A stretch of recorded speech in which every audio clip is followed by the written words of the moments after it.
Hello and welcome to the fourth tutorial of my RPG tools. Last time I showed you how to create a project using the existing example project and saving it as your own project. And now we will continue from that. So we have basic data for a game. And now the next step would be to create a level. And for that I will introduce you how the level editor works. So when you start the level editor, by default, it has opened a default level, which contains just a single tile, and you can resize it if you want. So it has by default a size of 64 by 64 tiles. But if you want to have more options, you can just create a new level where you have additional options like the tile size and the path grid width. The path grid width and height is required for pathfinding. So you can use a fine grid to have more control or a wider grid, which is easier to edit, but the default options should usually be good enough. Besides the size, which you can change later on if you want to. So for now, I will just use the default level.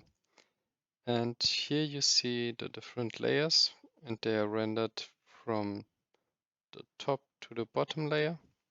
So at first the tiles will be drawn, then the background layer, then the objects, and so on. And you can select a layer here.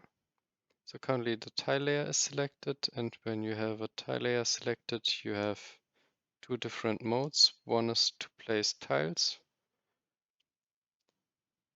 and you can see all the tiles here. You can filter the tiles. So for example, you can search for grass, then pick a tile, and as you can see in the tooltip, via left click you can place a single tile, or via right click you can fill the whole level. So let's fill it with some nice grass. Let's try this one, and with right click you can fill the level. Let's try another one. Okay, that looks good enough. And by default you have transitions between the different tiles. So when I now place another tile, at first you don't see much. That's because of the transitions. You can turn them off here.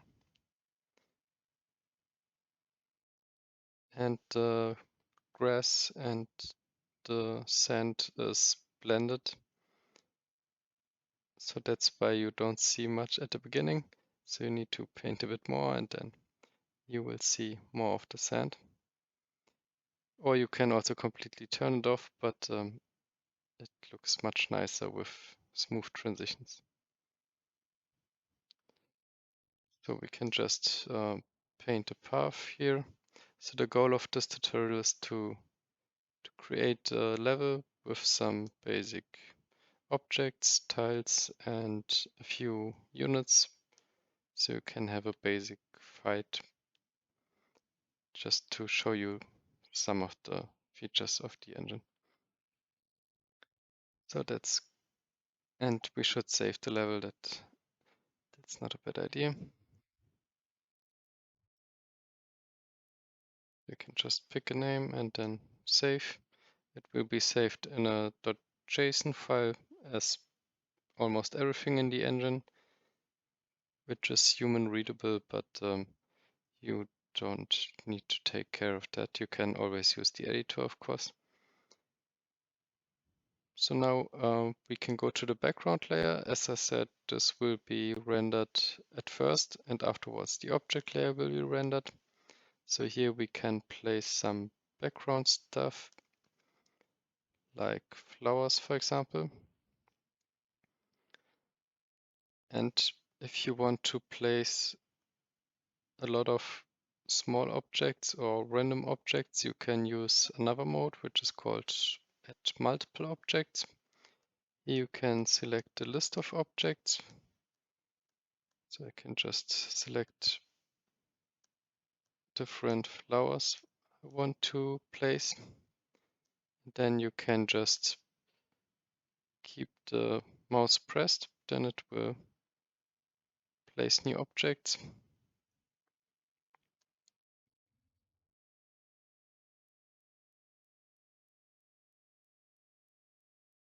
And you can deselect them also here via left click.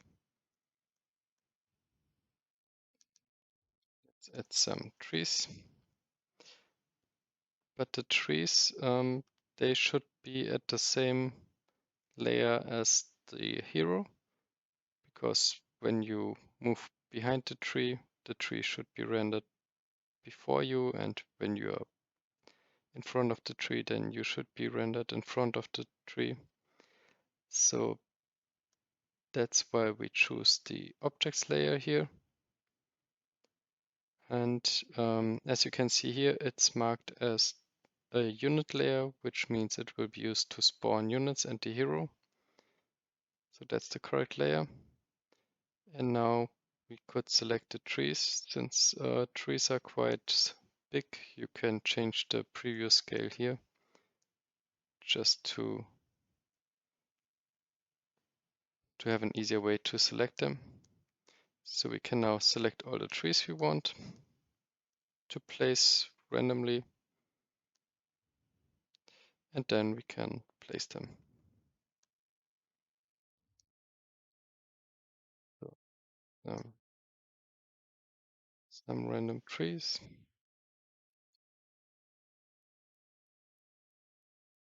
Oh, there's still a flower selected, but that's fine.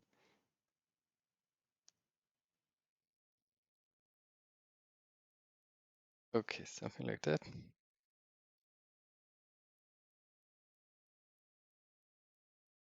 I can also make that smaller, so we have a bit more space for that. So, okay.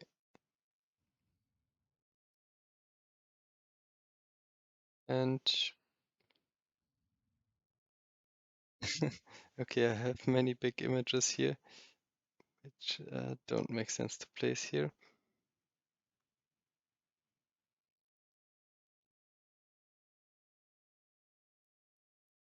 But at next I want to place a unit.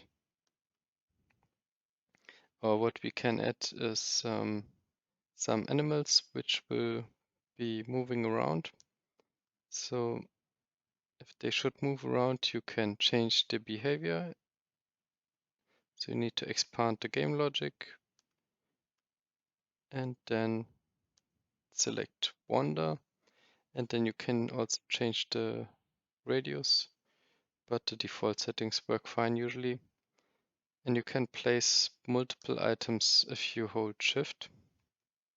So you can just place multiple ones of these,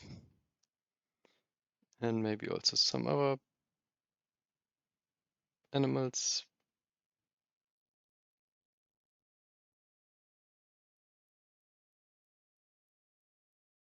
Maybe a cat.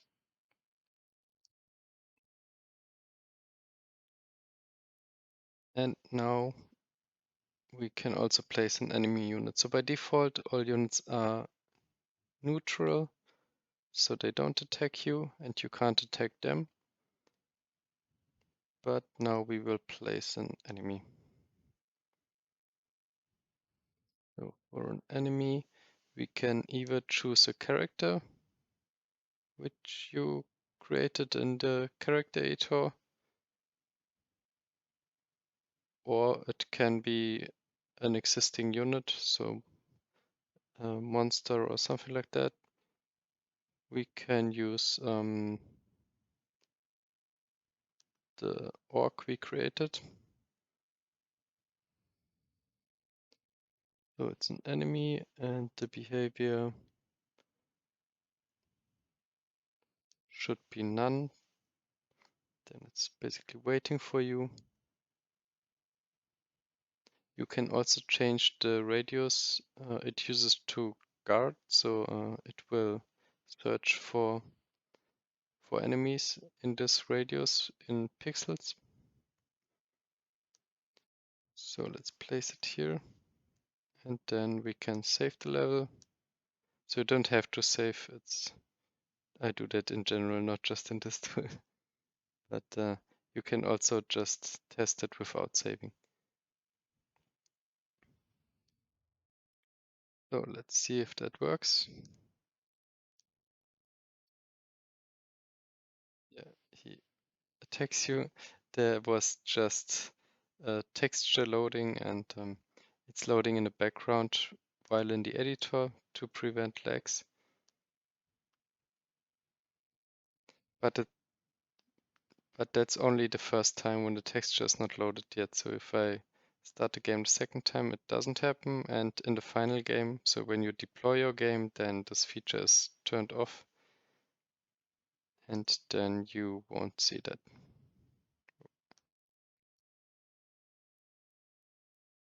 So let's start again. So I have a bow too. Yeah, and he attacks me, but he's not very strong. That's also important when you select the unit. Oh, there is a bug that it disappeared, but that's only a display issue. But then you can expand the stats, and here you can change things like the hit points.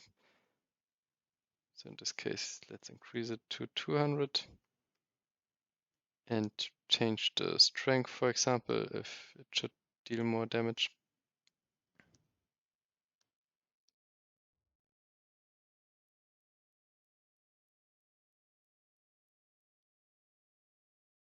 And if you want to select existing objects, you can do that in the edit object mode. So in this case, okay, there is there is a bug. I need to fix that. For some reason, I moved it to a completely wrong location.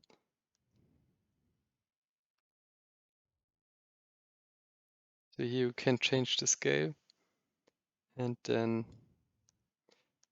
I will use the smallest scale and select it again.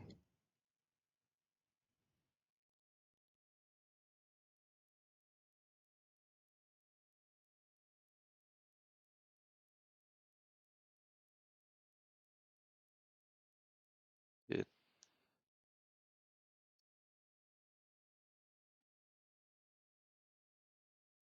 okay, I need to debug that, but yeah, for now it's fine. So we can test it again.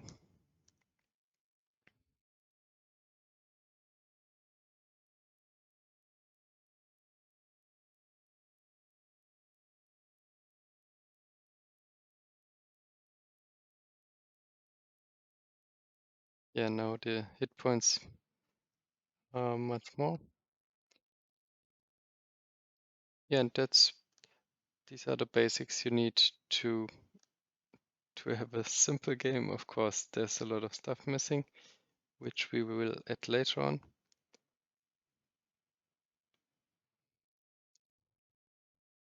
But for this tutorial, I think it's okay. I will explain you the other features in the upcoming tutorials. So see you next time. Thanks for listening.